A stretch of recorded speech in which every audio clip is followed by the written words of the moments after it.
We are following up now on a story involving a seven-figure state contract to fight COVID, which is raising some questions. As we reported last night, the state issued a $1.2 million no-bid contract to a lobbyist and former political consultant of Governor Ducey's.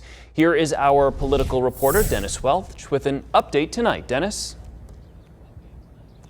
And again, that contract was to raise awareness and educate one of the hardest hit areas by this pandemic here in the Valley. So we wanted to go out there today and see just how is this campaign going.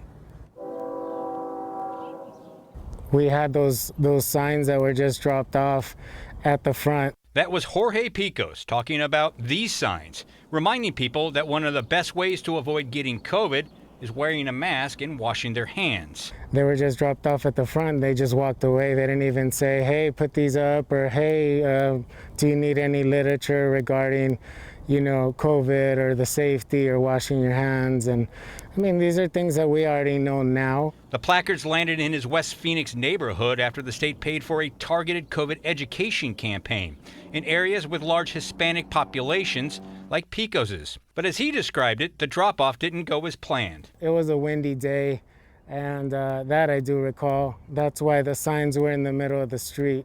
Picos lives in the 85009 zip code, an area with high infection and low vaccination rates. As first reported by Arizona's Family, the state handed $1 million no-bid contract to raise awareness about the virus in that zip code, and others like it, to a former political consultant of Governor Doug Ducey's. Here's his response when we asked him about that contract yesterday.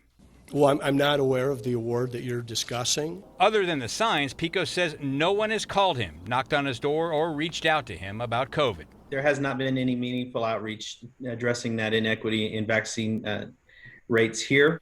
State Representative Diego Rodriguez represents part of the targeted zip code, and he criticized the state's decision to hand out a seven-figure non-competitive contract. I would like to see the governor say, let's be intentional, let's be thoughtful, and let's address this issue.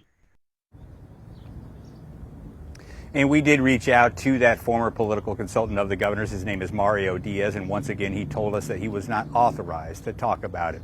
In Phoenix, Dennis Welch, Arizona's Family.